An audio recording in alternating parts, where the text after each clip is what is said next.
Hello everyone and welcome to Helix Plays Games. My name is Richie and joining me this week is at the Helix Daddy at CyberChris2077, Mr. Chris. Hello everyone. Is that a separate tag now at the Helix Daddy on Twitter? I just saw in the show notes and the intro it just says Helix Daddy. It's like I don't know whether I wrote that and can't remember writing it or you wrote it or Rob did, but I just saw that it. Could be like a risky thing to check on Twitter, couldn't it? Yeah, like still at CyberChris2077 for now. I've not Yeah. embraced the dad being my entire life yet. But yes, hello everyone. And also Mr. Rob. Not Daddy, just Rob. Not the dad. Some people call you daddy. I do. Well, you know, personal life. Oh god. We've got a great show lined up for you this week where we'll be discussing Game Pass going global, Ubisoft Plus is finally here, and Starfield showcase details. All that and much, much more on this week's XPass.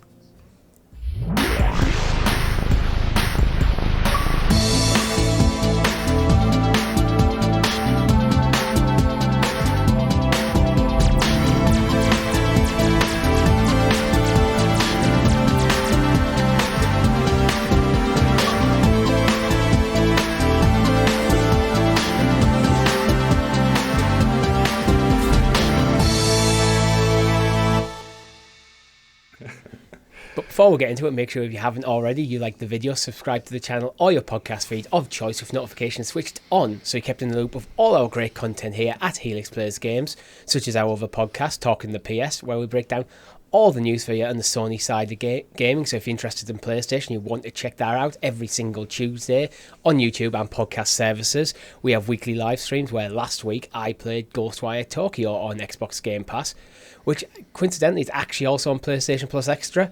So if you're interested in that game and you've got either console, you can play it. And it's actually really fun. Fill your boots. Yeah, it looked fun from what you were playing of it. It actually, the aesthetic of the menus and stuff was enough to actually intrigue me a little bit more, because it was a nice slick, like black and white layout. It looked sharp and clean, and the kind of the visual artist in me was like, oh, that looks quite good to just click around in. And then, yeah, from what I saw you playing the game like this past week, it looked really fun. It's more fun than I expected it to be honest.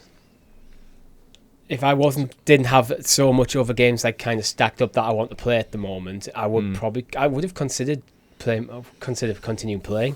If you know when you get one of them quiet points in the calendar, that's when it's like, oh, all right, maybe I'll go back to it. Well, the benefit, I guess, with it being owned by Xbox is it should, in theory, stay on Game Pass forever now. So if you ever need to go back, you're pretty covered. I think it was PlayStation Plus Extra from March as well, so realistically it's going to be on there for a while as well. Yeah, I think that was Sony trying to like rinse the last bit of juice they could get out of it before Xbox like took ownership back into their own house. So no surprise. Yeah, let's just promote it the hell out of it on PlayStation just a month prior to it launching on Xbox. Yeah, Smart. we know it's going on Game Pass next month, so let's just get in there first while we still can. Yeah, give it away. I do think if I was to go back and play, I would start again on PlayStation.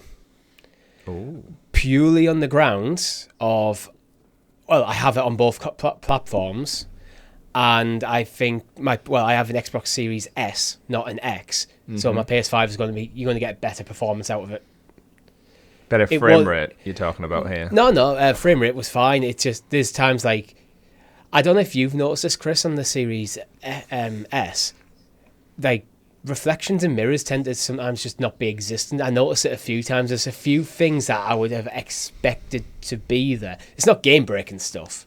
Okay, that's a very niche problem to have in a video game. Yeah, well, it's that's like it's just an example that I noticed, but it's things like that where actually I think the visual fidelity would be better on the PlayStation 5 as opposed to the Series S.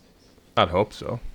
Obviously, yeah, the S being the lesser of the more powerful consoles. And then I imagine that's just one of these things that can just cut out when they don't have to render a reflection if they don't need to.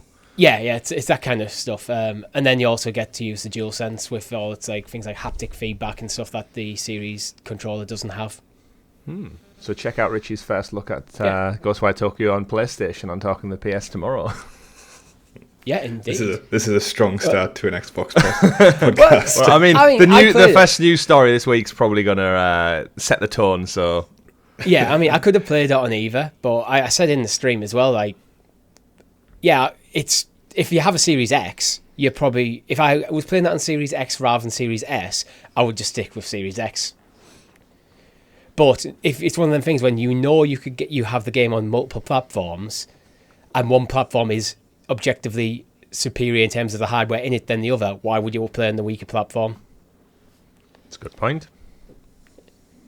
But what have you guys been playing? I'm pressed for time, as you can imagine, so I've been playing quite a little bit of FIFA. Although I did check out randomly last night at about 11:30, I think it was, using my Razer Kishi on, funnily enough, not on Xbox, sorry, again, great start to the Xbox show, but on Amazon Luna, of all things, I was checking out Guacamelee 2 randomly. So I played the first Guacamelee way back in the day on the PlayStation Vita.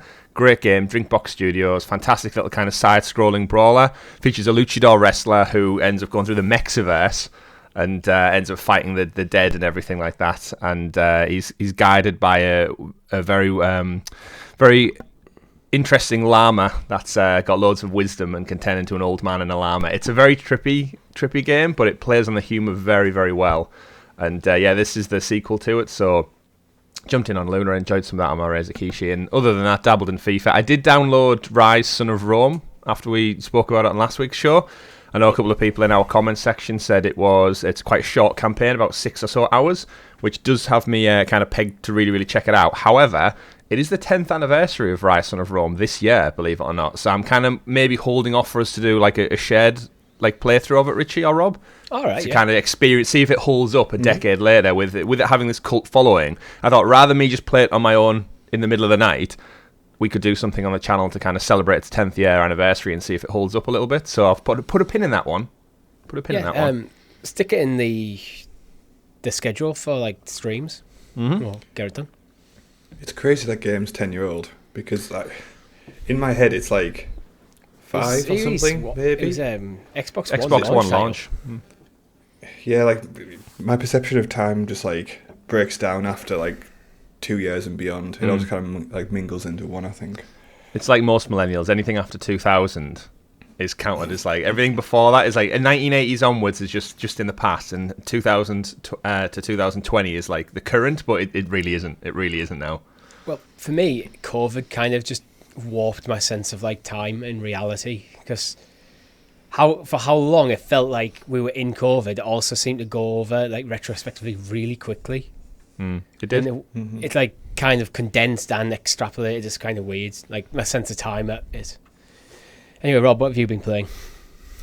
Well, on sense of time being kind of warped and kind of unmanageable, I fell back into the Civ 6 kind of wormhole, if you want. So yeah, I think we talked about it. Was it last week or the week before? And the fact that I was seeing it in like Gamepass's menu of games just made me jump back into it. It was a mistake. That's all it took. Did you enjoy your time too with many it? hours. I'm still enjoying my time with it. So is it really a mistake then if you're enjoying yourself? Yeah, but there's things I'm not doing, which is the issue. Okay, if it's getting in the way of actual things that you were meant to do as an adult, a functional member of society. Yeah, I mean, I think it was like 4 a.m. last night, maybe. That's a late one. 2 a.m. the night before. It's not great. But you know, I'm just dogs haven't been fed. You've not had a shower in several days. No, I'm just like, you know, killing knights with like my jet fighters and stuff like that at this point, because I always rush the science game. So yeah. So is this you now establishing your dominance over weaker civilizations who haven't got up to scratch with their technology yet?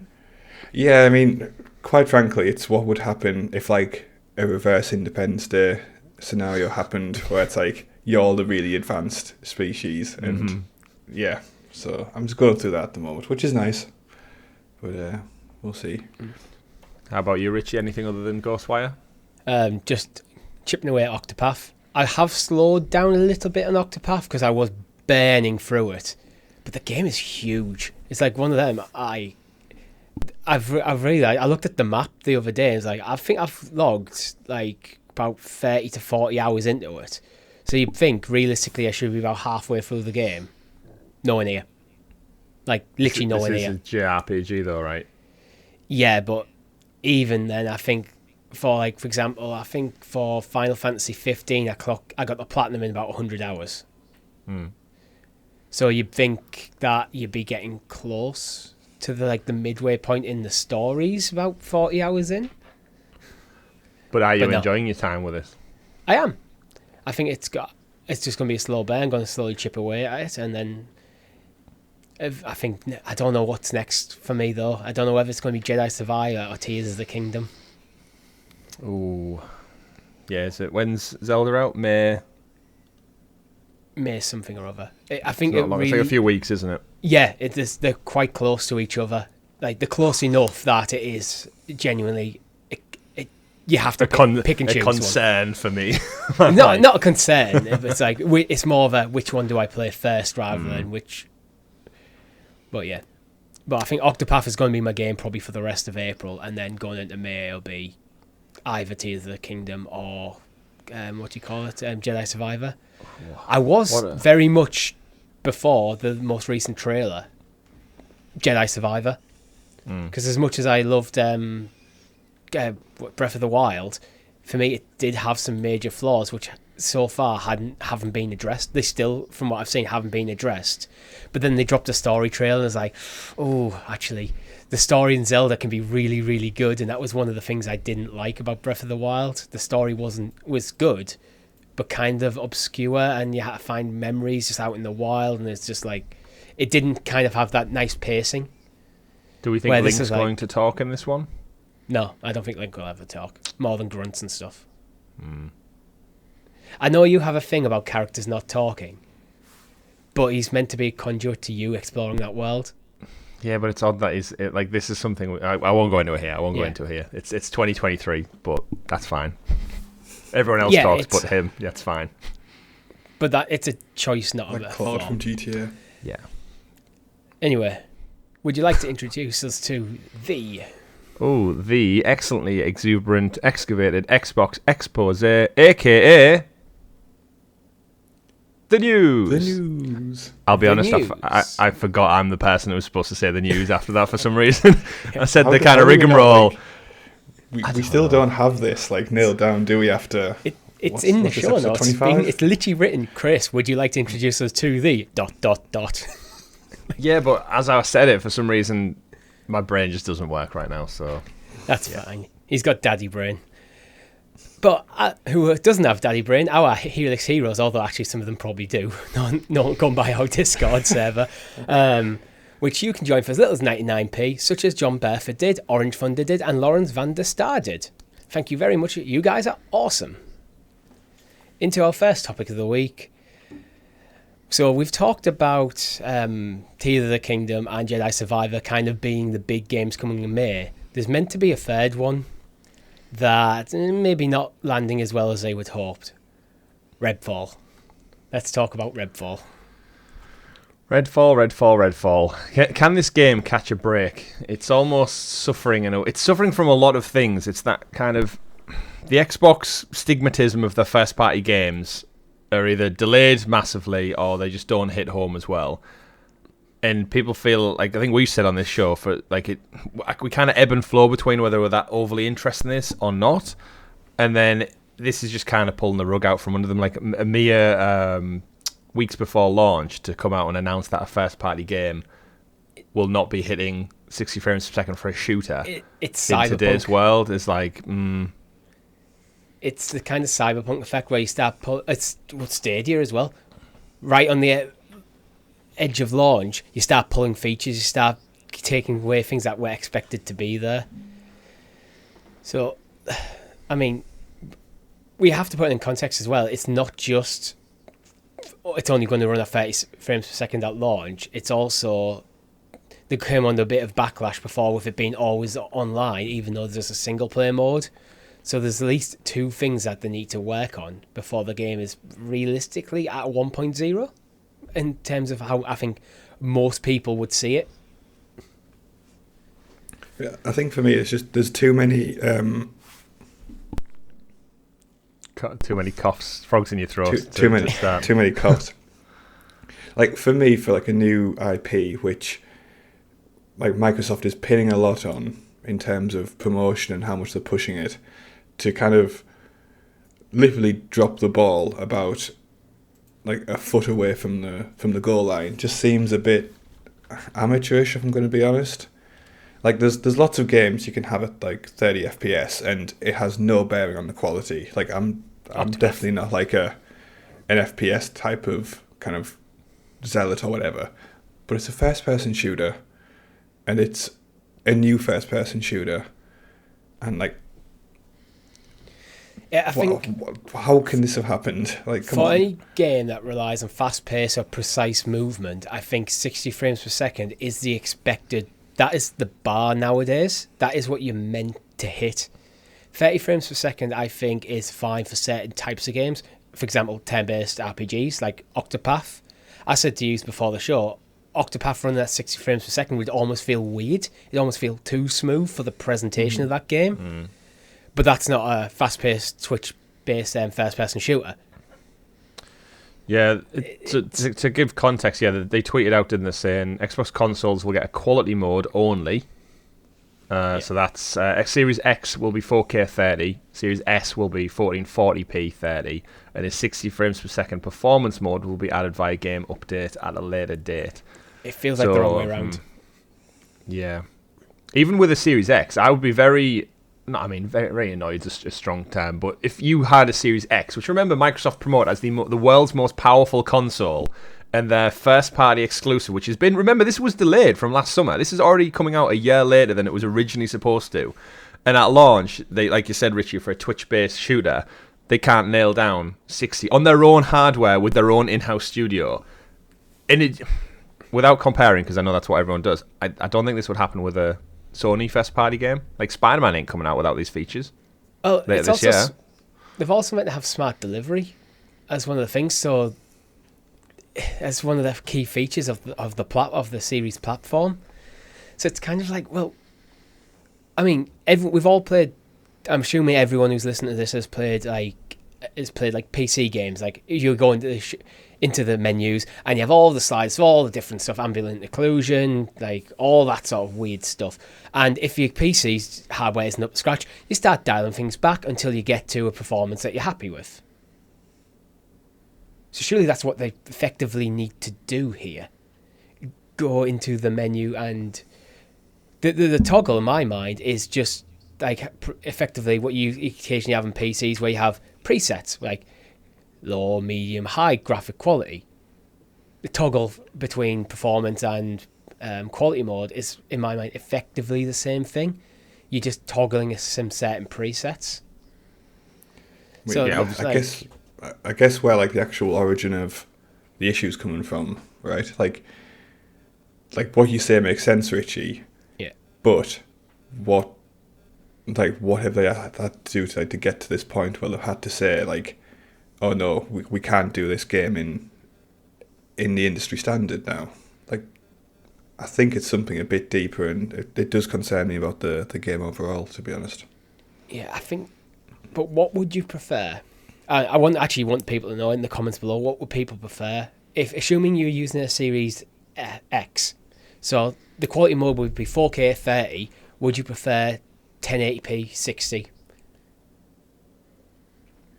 So it's not. I'm not even dropping to 2K. I'm dropping like almost like 2 tiers of like resolution there. Because I would, even if I had a 4K obvious, TV. right? Yeah. Yeah, it's a completely obvious answer, but I don't know. Like, I'm getting quite frustrated even thinking about this, because it's like, if the answer's obvious that people would prefer 1080p 60 frames per second on the Series X and have a 4K mode come out later, surely that's a better way to approach it. It's definitely more, I think, the optics of it, because all of the news websites and the podcast that I follow have all kind of jumped on this, like, should Redfall be delayed? Embarrassing start, another first party fail for Microsoft, all that kind of stuff. And let's face it, the masses... Calling it a fail is a bit much. It hasn't come out yet. No, like just the fail of being able to implement your own game properly. But in terms of like the masses, the millions of people who are going to probably play this on Game Pass because it's free, people like me, like I've said many times on all of our shows, like I don't know if I can really tell the difference. Like if you put two in front of me and said, show me, I'd imagine I will be to some degree, but I've never really been hung up on frame rates. I think for me personally, it's a bigger issue because of the kind of journalism that surrounds it, and they're making it a big issue. Like the news cycle is currently like, let's shit on Redfall because it's the easy thing to do. Whereas the game's not going to be really any different, other than it's going to play a little bit slower. But I don't think I will be able to notice that because we'll probably play it on the channel via cloud anyway. So we're already being impacted by latency and drop. So I don't think it's that bad. On Plague Tale, going from Plague Tale Innocence to Requiem, I did notice a difference in frame rate, and it did.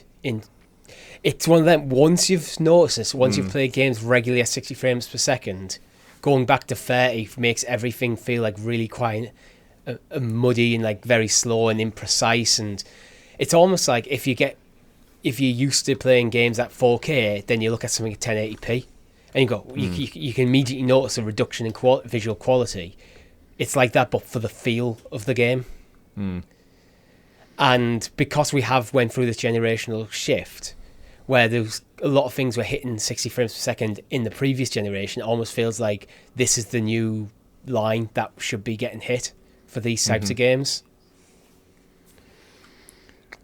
Remember when The Hobbit was shot at 48 frames per second instead of the usual 24? Yeah. And everyone felt it looked weird. It was like, yeah, because everyone since like the 1920s has been used to 24. Smooth. Yeah. And the CGI didn't help. There's an interesting thing there. Like, I don't fully understand like why it looks weird in a movie, and like why that hasn't moved on with like the rest of kind of camera tech. I have no idea about that. It's like a really curious thing I've always wondered, but not too much because I've actually looked into it. I'm pretty sure the answer will be simple. But I wonder if in movies, is it just purely because everything is shot at 24 frames per second?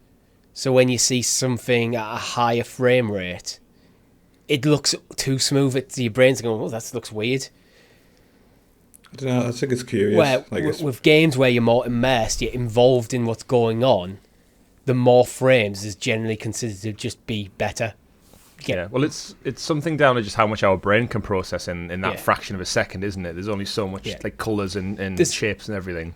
There's diminishing returns. Like, I think once you get beyond like 120 frames per second, it basically becomes imperceptible. Just like life. But it's like the jump from 30 to 60 is massive compared to the jump from like 60 to 90, which is massive compared to the jump from 60 to 120. It does suffer them like kind of exponential diminishing returns. In video games as well, you've got to remember you've got the input element. So unlike a movie where you just sit and watch it, like a video game, you are actively processing things that happen and react from you twiggling your fingers around to actually seeing something translate to the screen. I think that disconnect is what feels weird. Like you press left on the stick, and if it doesn't do it immediately, I think your brain is like, I do feel that like almost like it gives unconscious you have more control because you literally do have more control. You have twice the amount of frames to react to. So it's that extra precision that you can get, and there has been studies that have shown that it does help, like using like actual professional like first person shooter like top end esports players playing at different like frame rates has actually shown the is like in terms of performance and like how it feels like. Well, I guess it's just like match fitness for an athlete, right? You've got that, you're up to speed, you can react quicker, your times are better, you're sharper, or you're a little bit sluggish and you're slow because you've been eating too many cookies. Yeah, so don't eat the cookies. So Redfall 30 FPS equal bad. That's bad, yeah. I would say yes, however, the proof will be in the playing. Like, it might come out, and to be fair, I think a lot of people, I think you were touching on this a bit, Chris, a lot of people probably will jump who have got Game Pass and they're not paying attention to the news cycle, will jump in and go, hey, I like this game, game's really cool. But then a lot of people will also kind of go and go, can't play. There'd be a lot of people. I'm looking at this game. It's not really changing my plans to stream this game right now. It's not. I'm not going. I'm not going to touch that because it's only 30 frames per second. But I do think it would be harder to actually keep me invested. Yeah, Redfall, we've said a few times, it's suffering from an identity crisis similar to Gotham Knights and similar to Suicide Squad, which we'll talk about on tomorrow's Talking the PS. But there's just something about it that's just not. It's not grabbing audiences. It's not grabbing testers. It's not grabbing the journalists who cover it and the critics. And that's not a bad thing when your game comes out in just over 2 weeks. Like, that's not a good place to be in from a marketing and optics standpoint. They're trying to distance themselves from it being like a Left 4 Dead clone. Yeah, keep showing things that make it look like a Left 4 Dead clone. Yep. So, yeah, I do think that's a bit of an identity crisis. So, just to wrap up this topic, would you delay it? I think it's too late now. It's 2 weeks out. The thing is, they knew this was a problem probably months and months ago. Like, it wasn't just this week they went in the office and went, "Oh shit, guys, we've not done the 60 frames patch yet. Oh well, let's tweet out about it." Like, they've knew about this for many moons and have waited until now to maybe just get it out so late in the party that there's no time to cancel or delay. That almost makes it worse, because then they're just throwing out a game effectively to die, which is like. I mean, it's on Gamepass, so everyone's got it anyway. So it's like we kind of we'll talk about this around Suicide Squad. Like, how much money do you sink into development where you just have to draw a line under it and write it off? And I think Game Pass gives Microsoft the different out that if a game seemingly isn't hitting on all cylinders before launch, rather than delay it for another year and pay another year's worth of employment and developers and designers and whatnot, it's going on Game Pass, which is... They don't get any more money from Game Pass subs, is what I'm saying. Like, is Redfall really going to bring in more console sales and more Game Pass users, if we're honest? They probably look at the metrics and the early kind of customer reviews and scope that and go, it's not going to bring in that much more, so just send it out rather than sunk the cost of another 8-9 months development time. Whereas WB don't have that luxury, because if Suicide Squad bombs, then that's 9 years of development they've already cost. So it's kind of like a Skull and Bones situation, but Microsoft have Game Pass that I think negates it a little bit, because it's already a sunken cost because it's going on their subscription service, if that makes sense. It does. Rob, would you delay it? Like, ideally, yes, but for all the reasons that Chris just said, I think it has to come out. And I think the only saving grace is that, like, as Chris said, like, games can have like longer, like, kind of more stable legs on Game Pass to get better over time without just being abandoned and, like, in the past, like, traded in, which... Are we hoping for like a No Man's Sky situation here, where in like a year's time people go, actually, or when the 60 frames per second patch does finally drop, oh, Redfall's actually really good now. Yeah. I mean, it's not going to be that bad, is it? Because no, it's not. It doesn't look like there's any features that have been kind of cut or anything. It's just a performance issue, so... I think we're coming across overly negative, because I think the marketing has been a bit confused. It's still struggling to understand properly what the game is. Mm-hmm. And... it's anytime you make a big bombshell like statement like this so late in the game, it's going to be suddenly people are going to go, ooh, like if this wasn't on Game Pass and I had it pre-ordered, that's when you're starting to think, should I cancel my pre-order and wait for the game to be effectively in quotes complete? Mm-hmm. But no longer find out. Yeah, apparently. But it is on Game Pass, so we probably will be streaming it on launch. Absolutely. It'll be fun. That's the thing. Oh, yeah, the game will be fun. It's just, if I was to purchase it or play it in my own time, I probably wouldn't. So unless something like the story gets its fangs in me, then yeah. Well, this could be another Ghostwire Tokyo, where we were kind of mediocre, kind of like lukewarm on it, and then I play and go, actually, this is really fun. We're so cynical. That's our problem. You know what Microsoft will be hoping is really fun? Starfield. Because we have an announcement of a Starfield showcase and Starfield Direct and Xbox Games showcase on June the 11th. Starfield needs to hit for Xbox, doesn't it? It really, really does. I was listening to another Xbox podcast this week. I don't think it was that one, but yeah, they talked about like Microsoft again struggling with this. Like, they've got such a wealth of studios, and yet we're still yet to see anything.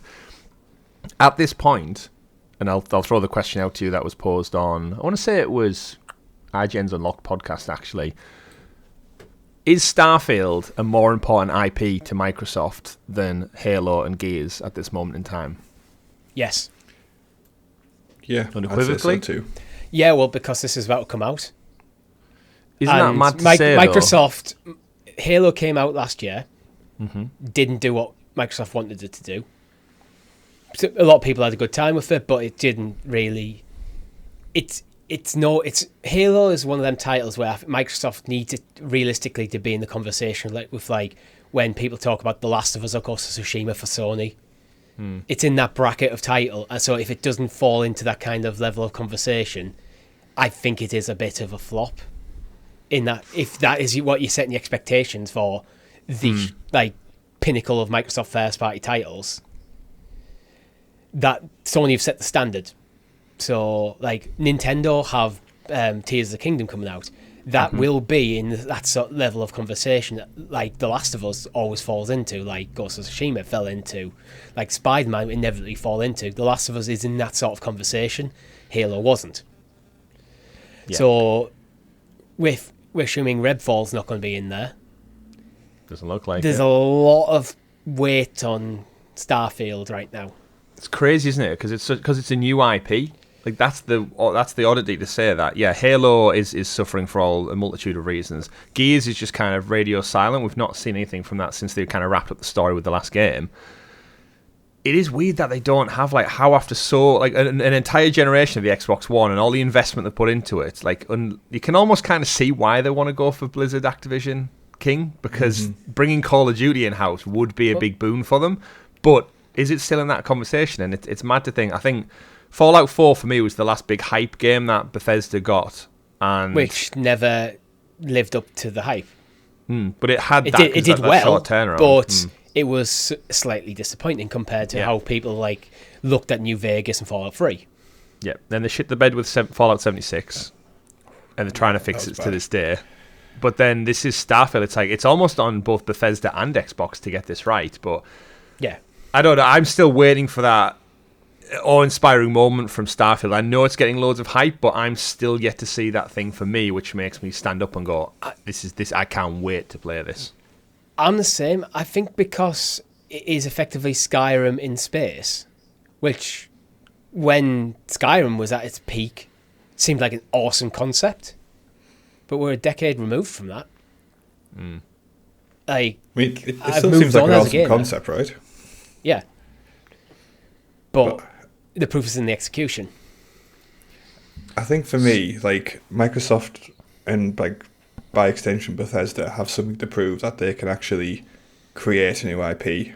Because, and going back to the original question, Chris, like, that's why I think it's much more important than Gears or Halo, which, let's be fair, like, I love the Gears series, but those IPs are kind of in, if not a decline, just like a kind of like Xbox a steady 360 IP. Yeah, right. It's not kind of, it's not new, and it's not like a. I think they just need to prove they still have it, if that makes sense. Yeah, the chops. So 2-hour showcase. Hopefully he will do that, right? Hopefully, this has got to be. This is when the big drop. This has to be the showcase that gets people going. This is why you need to play Starfield. Other than where I feel at the moment they are kind of trading on that legacy of Bethesda a bit too much, which is worrying for Microsoft when considering what we've been talking about so far this episode. Like, there's a lot of hope resting on this game. Is there any surprises you'd like to see outside of StarCraft? Not Starfield. You mean like that's how much it's sticking in my head as a. So, as in what things that surprised me about Starfield, or as in other things that will be at the showcase? Other things that are going to be at the showcase, because it's very keyly named Xbox Game Showcase and Starfield Direct. So, I think we're going to get like at least an hour of Starfield, right? Probably, maybe. There's going to be a significant chunk of it being dedicated to Starfield, because Starfield is clearly the tentpole title. Mm-hmm. So what other little kind of toppings would you want from Xbox? I think they need something big. I know you could just go, it's going to be Starfield, I'm going to pepper in some things like Hi-Fi, Roshan, and Pentiment, and kind of these like passion projects that have been really well received recently coming out of Microsoft Studios. But I think they need another, at least one or two other big titles, whether it's from legacy IP or new IP, something to kind of go, because again, at the moment we're talking about Gears is kind of feeling dated. Halo didn't land the way it did. People are no longer really expecting Redfall to be that to be what we were hoping it could be. They don't have much in the kind of quiver of like top level AAA titles at the moment, so they need to get some more stuff in there. Indiana Jones. That's what I was thinking. I Indiana Jones. need a trailer for that. That's going to be like the big talking point aside from Starfield. In and amongst, no doubt, there'll be some Forza content dropped in there. Forza's always going to do well. Like, Yeah, it's always going to do well for the audience that it caters to. yeah, And I'm hoping, again, just something new. I think we'll see, obviously, the updates from the studios. We'll no doubt, you'd like to think, get a proper solid date for Hellblade, because I feel like they've teased that at like the last 6 showcases now. Like, yes, it looks beautiful. Yes, it runs fantastic in Unreal. Let's actually get it out now. Hellblade, I think, would be a perfect kind of game of what I'm thinking that needs to be there. It's different enough from Starfield that so it shows it's going to show like kind of expanded repertoire. So we're not just pinning everything on Bethesda here. Yeah. It looks amazing. So I think it does kind of, and it's one of them. If Hellblade was a Sony first party title, you'd be like, yeah, that makes sense. Which is kind of where Microsoft is lacking in their library. So I'm actually really excited for what Hellblade could be for the Xbox audience. Yeah, I just want to see what's next. We're kind of in that world with all 3 of the big players. Is that Sony aren't telling us what's on their slate. Xbox, there isn't really anything beyond Starfield on their slate, and Nintendo have been quite hush hush. Like other than Zelda, it's just this weird scenario where the entire industry is in a stasis mode, waiting for what the next thing is, because I it's feel weird. Nintendo can be hush hush because of Zelda. Yeah, well, yeah, that's it. Like when you've got that tentpole game to showcase and talk about, you want all of your focus and energy on that, and that's my guess is what Microsoft are going to do with Starfield. Whether it's to the detriment of Redfall, and it's just kind of like, get it out. It doesn't matter what the frames are because we're going to talk about Starfield for the rest of the summer anyway. And Miyamoto's been hinting at Mario as well. So that I can't believe we didn't get a Mario game for the movie, like a tie-in. Honestly, if it wasn't for Zelda, I think if Zelda came out last year, I think we probably would have done. It's like we haven't had Odyssey since near the launch, right, of the Switch. It was a launch title? I think no, it wasn't a launch title. I think it came out a couple of months. It was in the launch window. Yeah, which is just insane to think that we haven't had another Mario game yet. But that aside, it's all these 3 big players, Microsoft importantly, like I think they just need to shake it up and actually tell their audience what's on the horizon and what to look forward to. There's a few things that have been announced that we could probably see a bit more about. Whatever they're doing with Fable, like Perfect Dark was announced, I believe. Avowed, Avowed. I say the word. I think you've all heard the game mentioned, but can you right now picture what Avowed is? Something with flaming arrows in the trailer. Like they shot an arrow that went over an army and then landed in the ground, and then this whatever it landed in got stood on and crushed. That's all I can really remember. Fantasy RPG. I'm just straight up blanking on it right now, so that needs a bit more to get lodged in my brain. I mean, they've got Elder Scrolls 6, which is probably getting break glass in case of emergency moment, but I wouldn't expect to see that here because of Starfield. I don't think we'll see anything of Elder Scrolls 6 till Starfield's out. Because I think Elder Scrolls 6 is the next big thing for Bethesda after Starfield. So you don't want people looking at Starfield and going, I'm just going to wait for Elder Scrolls 6. And they could do something with State Decay and I don't know, really. There's a State Decay 3 rumoured for a while, but yeah, hopefully we'll find out a lot at the showcase. But let's move on to probably a bit more positive news. Game Pass is expanding into more countries. I kind of forget Game Pass is limited to certain countries. When we're fortunate enough to be in a country that has it, you kind of just, for better or for worse, forget about the rest of the world. Like if you listed these countries and said, is Game Pass available in them, I would have just presumed, because it's Microsoft and they're all over the planet, and why wouldn't they be? I was exactly the same. I mean, this is PC Game Pass specifically. And I'm with you there. I completely forgot that Game Pass wasn't just ubiquitous to wherever Microsoft is. So it's 40 new countries.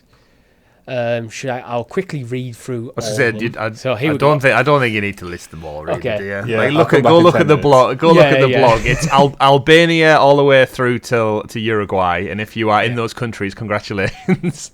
Congratulations if you live in North Macedonia or Lithuania or Latvia. You can now get PC Game Pass. Yeah. Sorry, Zimbabwe. It ends in the U's. Yeah, but Oman gets it. and Costa Rica and Croatia and Cyprus. So now you're just naming them, but in a different order. You're still doing what we said you wouldn't do. Well, yeah, it's one of them things. It's just nice to, like, it's not a huge story that we can really discuss at length here, but I think it is nice to point out and go, yeah, it's now coming to more places, because I think apart from, like, the games coming at the moment, I think everyone that creates Gamepass is awesome. Yeah. Oh, undeniably. Yeah. I will say as well, like, And the games aren't PC element of that is severely underrated. Maybe just in my head, but definitely in, like, the overall marketing. Like, it's a really, really great feature just to have, like, included in the price of, like, the actual Game Pass subscription. Oh, and, God, like, yeah. I find myself using it more and more. So I think good it's job, one of them Microsoft. things where if I was to play a PC game now, first of all, I'd check see if it's on PC Game Pass, because if it is, I have it.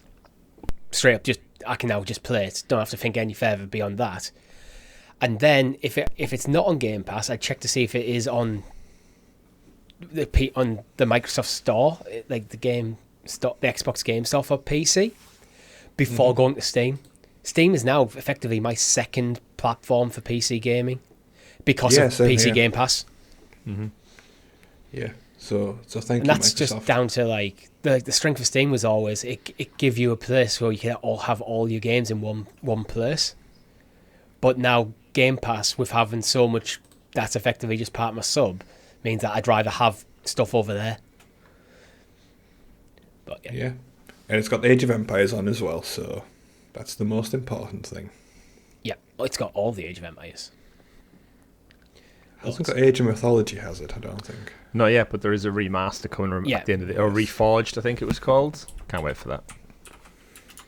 Might have to do a stream of that when it comes out. We should do an Age of Empires stream. Like, Add it just to the a dog. multiplayer. Each of us, all three of us, we'll just start, like, we'll just play for an evening. Verse each other. You would get wrecked in a strategy game. I'm not even... Shots gonna fired. pretend. It's going to I'm happen, not- guys. I'm Let not us even know in the gonna comments pretend if you I'm want to see confident. me and Chris team up and wreck Rob on Age of Empires. Wow, team up as well. Yeah. Power game Wait, over here. I'm worried that I know he is actually good at strategy games, so I'm going to rig it in our favour. You know what isn't rigged in our favour? The Xbox Elite Series 2 gets even more Design Lab options. So, would you guys buy an Elite Series controller? I want one. I want several of them in all colours, but could I justify the price for any kind of Elite controller? 150 quid? No thanks. I'll stick with my basic one with its AA batteries. I'm exactly the same. I want one, I won't buy one. Yeah, I'm exactly the same. As I look at it and go, yes, I think it is objectively better than the base controller, but there's nothing about the base controller that makes me think that it's worth, and I should drop another £100 on top of the price of one of them to get the features of it. I don't know. I'm glad there's bringing out more colours and customization options. That's always cool. I think I'd love for Sony to do a Design Labs thing. I'd love for Nintendo to do it, so you don't have to have mismatching bloody controller Joy-Cons, which has always annoyed me. Yeah, the Design Labs just shits all over the competition when it comes to like yeah. variety and style and everything like that. They're, like, some of the combinations you can make are just so cool. Yeah, me and you, Chris, we both have a Design Labs controller. Mm-hmm. Rob, you need to get one. My initials on it. And the thing is, the Design Labs controllers are no more expensive than just an off-the-shelf one. That is, better. to me, madness. Like, you're not even paying a premium for it. You just get to customize your own controller. It's great. But mine's Midnight Blue. Why did you Yours- have Midnight Blue? Because I've got a PS4 Midnight Blue controller and the Sega Founders controller is Midnight Blue, so it's almost like I'm building a collection of Midnight Blue controllers.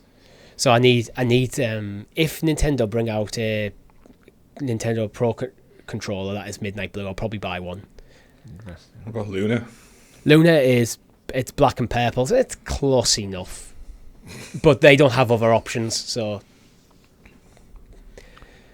and yeah, but that's why. I just decided to go Midnight Blue just so it Why matched with- midnight and not like 11:56 p.m.? It's just the colour of it. I mean, it's midnight blue, but it's got some light blue stuff as well. It's very nice. Yes. Look, like, you don't get threat level 1152, okay, or like anything like that. It's threat level midnight, okay? So it's midnight blue. Banning the midnight Threat level blue. 10:15. Time for supper and an early to bed. All right, let's move on. Microsoft has signed another deal. This time it's with the UK-based telecoms company EE. So it's a 10-year deal to bring cloud gaming, to bring PC games by Xbox to something to do with EE. This is longer than the Kevin Bacon deal at this point. Yeah, this is an odd one. So EE, obviously the UK's biggest mobile provider, millions of customers. RootMetrics Independent Awards say they're the best network for 10 years running. So I guess for cloud gaming and stuff, that's fantastic from the Move Gaming. But I don't know what this deal means. Like, I really don't. Well, it's a deal with a telecoms company to commit cloud gaming to something that, again, to reiterate many times on the show, Microsoft do not own Activision at this point. All of these deals they keep going out and making, that hasn't been signed and sealed yet. So it's just one of those nefarious deals that's in place in the eventuality when it goes through. I think these deals are actually pushing Microsoft's arguments, though, by legally committing to stuff. It's helping the regulators kind of go... It's not just empty words that they're saying in the courtroom. There's actual signed documentation to say, if you let this go through, we're not just suddenly going to go, Call of Duty is ours, no one else can have it anymore. Yeah.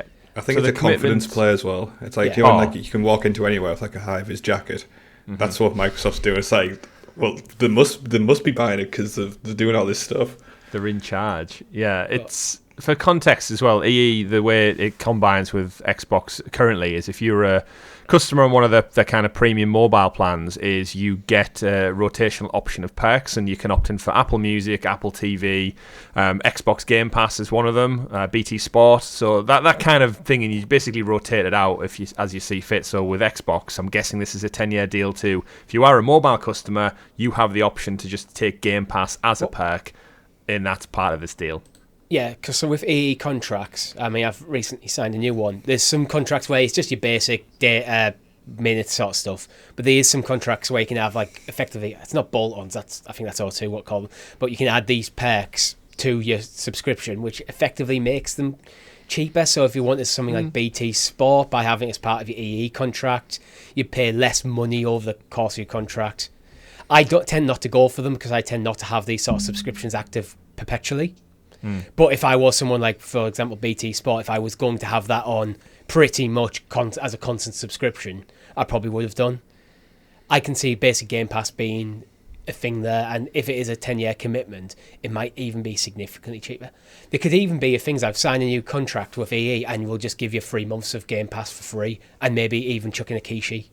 Yeah, well, we know they've had those promotions before. You buy a Samsung, you get Game Pass for the whole length of the contract, 24 months, and then you get a Razer Kishi included. But it's an odd one to promote. But like Rob said, I think it's just big deals with big businesses. Like, if you can swing it around and say, oh, look, Microsoft has also made a deal with the number one mobile network, and then the number one fridge supplier, and then the number one gas producer in the UK. It's just one of those things you can tweet out and go, oh, look, we're making deals that solidify this Activision Blizzard thing is a good move. This could go further as well, though, because it's a 10-year cloud gaming commitment, so specifically about cloud gaming. And we've seen, like, the rise of, like, kind of portable hardware for gaming. So, I mean, we talked on the PS last week about Sony getting into it. This week, Microsoft are apparently experimenting with the Steam Deck. What if Microsoft brought out, like, a Game Pass device that focused entirely around cloud gaming? Because unlike Sony, you can get the latest and greatest Microsoft titles through the cloud. Yeah. And it works. That could be an exclusive thing for EE. So if you have an EE contract, you could maybe share data. Because one of my criticisms of these portable consoles effectively is they're meant to be portable, but most of them don't allow you to use mobile data, which means you're tethered to wherever there's Wi-Fi. Yeah. It's just Microsoft making deals with everyone. I think, remember, they've made deals recently with Boostroid, Ubisoft, they did GeForce Now as well. So it just seems like everyone who's willing to work with them, they're just going down the checklist of going, yep. These are all in-house. Look at us, CMA and FCA and all of the other regulating parties. We're good. We're playing ball with everybody for at least a decade. So please sign it off. because everybody's fed up with talking about it. Yeah. I think it's one of them where it's clear that it will go through at this point. So it might as well just get it over the line. Mm-hmm.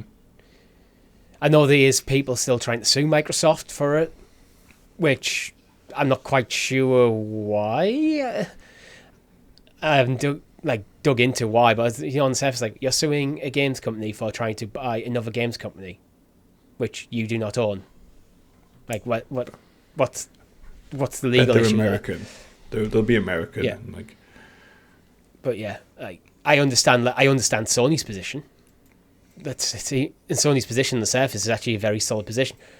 Call of Duty, one of the biggest games on the planet, is effectively a genre into itself. They're worried about Microsoft having ownership of that as their biggest competitor.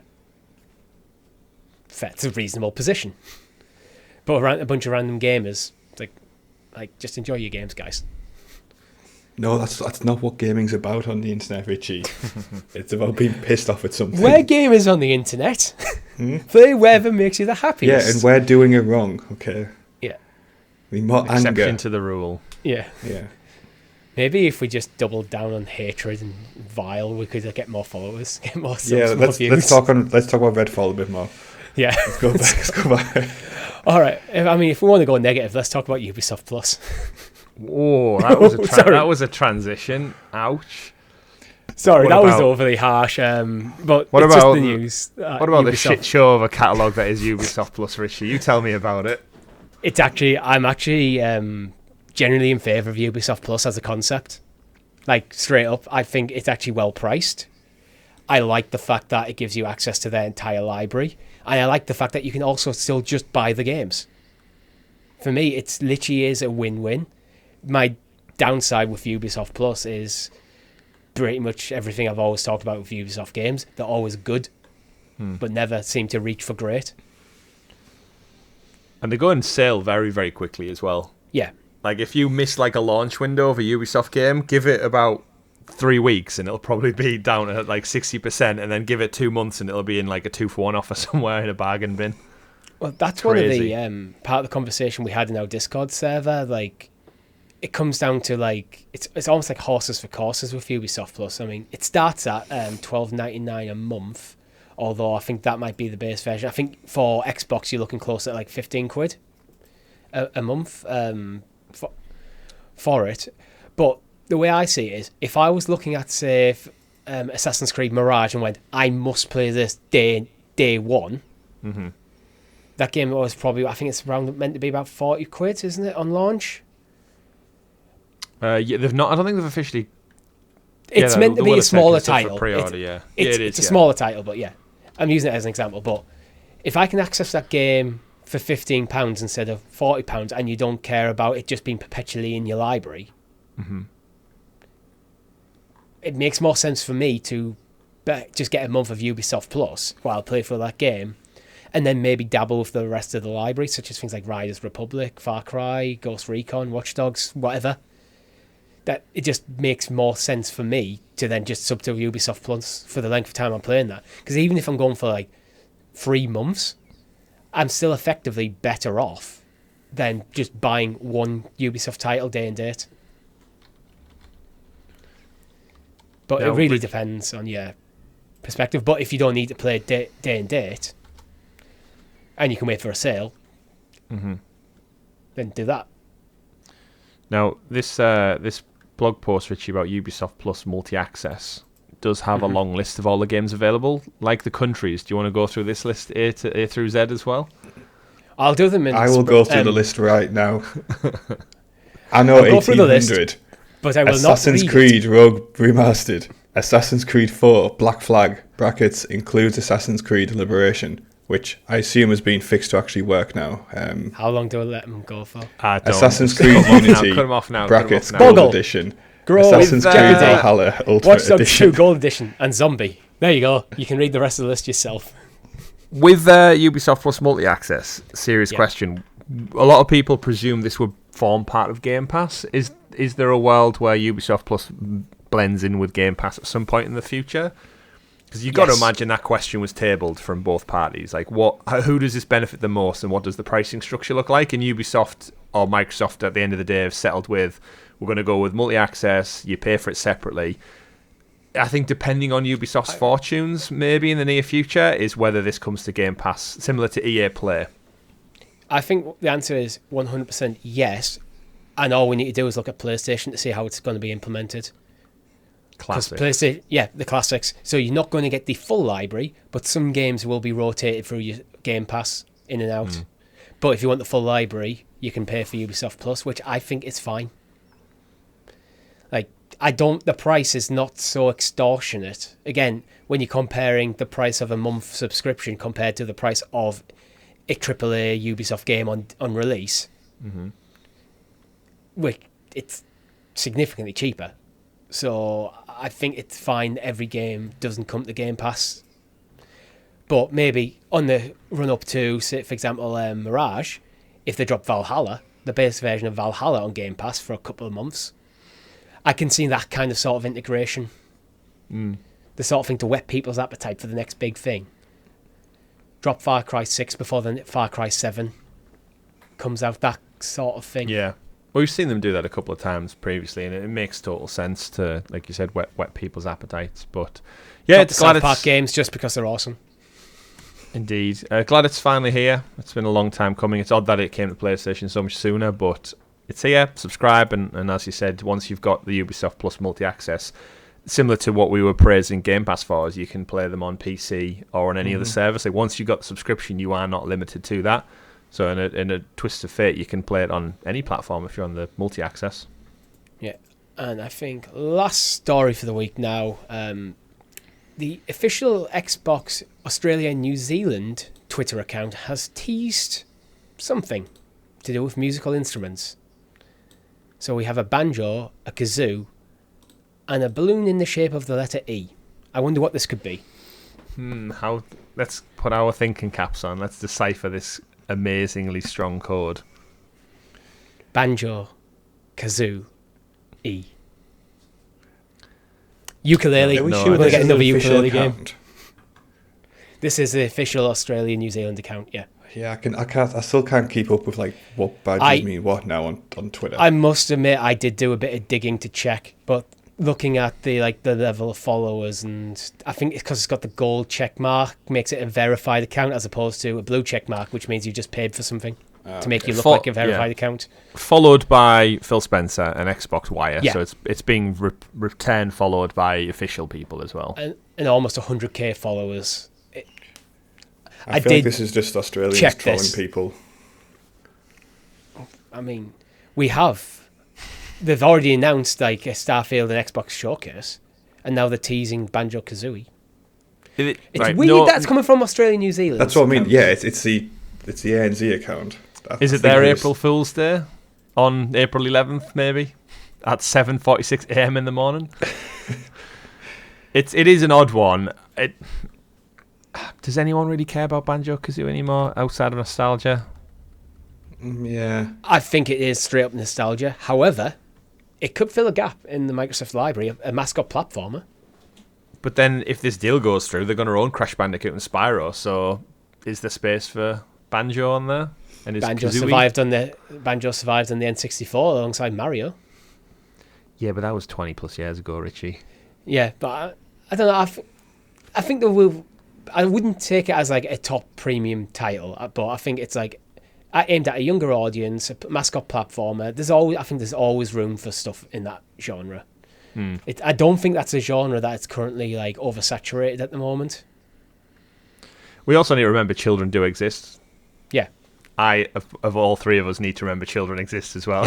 You've recently acquired one. Yeah, from the local shop. But in terms of audience members, Not a nice way to Pass refer to your wife. Didn't mean it that way. But anyway, yes, it's Banjo-Kazooie just adds to Game Pass. It's another avenue for Game Pass to thrive on for all parties. I feel like we might not be reading this clue correctly, because if we go upside down, it becomes 3 Kazoojo, which could be a new original Australian-based IP made by from Hideo Xbox. Kojima. Yeah. This is his rumoured game that is for Game Pass, for Xbox Cloud Gaming. What would you do if this rumoured Kojima Xbox Game Pass cloud gaming game was literally Banjo-Kazooie? It was just completely like... That would probably, in some ways, it'd be almost the most Kojima move ever, because it'd just catch everyone out by surprise. Or having Banjo just like shooting bees out of his face or something. Yeah, it's like gameplay of Banjo-Kazooie, but with like kind of Death Stranding like presentation and the overly convoluted like storylines of Metal Gear Solid. And like a 7-minute sequence of climbing up a ladder as well. I mean, Banjo realistically is just like a Metal Gear for Kazooie to ride in, if we think about it. Let us know in the comments below. Let us know in the comments below exactly what sort of game you would want, Banjo-Kazooie game you would want Hideo Kojima to make, because that's all we have time for this week. Before we leave, it's been on my mind all show, but I thought our audience should know. Richie's had his toggles tucked in on his hoodie this whole show. Now go back and laugh at it. Audio listeners, now, nerd. Well, there's a treat for audio listeners. Now you need to go watch the entire. Before we go again, did you tuck them in because you were brushing your teeth and you didn't want them to go in the sink? Or I didn't even know they were tucked in. It's probably just when I put the hoodie on, like because I do that so they don't fall in the sink while I'm brushing my teeth, and then it genuinely might have been that. It was like, you know, one of them kind of subconscious things that you just do, you don't even realise you've done. Yeah. But yeah. That's so been a great audio show. Listeners, now you need to go to the YouTube channel and watch that entire show. Yeah. It's new fashion trend. Yeah, I mean, I haven't tucked mine in because I don't have a Helix Plays hoodie. So see, Rob's not fashionable like me and Chris. Mm. And you can tuck something else in, Rob. I've only just noticed Chris is wearing this Helix Plays game hoodie as well. So, but again, that's all we have time for this week. If you like the video, make sure you hit that like button and sub to the channel or your podcast feed of choice with notifications turned on, so you're kept in the loop with whatever games, Banjo-Kazooie games, Hideo Kojima's making for Xbox. There's a Discord server where you can discuss things like the aforementioned Banjo-Kazooie game, Redfall only having 30 frames per second at launch. What do you think about Minecraft Legends, which I think we're probably going to be streaming this week? I think so, yeah. It's baby's first... Not baby's first, that's an insult. An entry point into Minecraft and RTS games. I was like, we're all massive RTS fans, so yeah, let's build a castle together, guys, and attack whoever. The little piglets, I think they're called piglings. Yeah, are the enemy. So yeah, should be fun. We need to discuss when all three of us are going to be free for that, because I think it'd be awesome to have all three of us on us. Yeah, definitely. Yeah. So, but anyway, thank you very much for watching. I've been Richie. I've been Chris. And I've been Rob. We'll see you later. Goodbye. Bye. Bye-bye.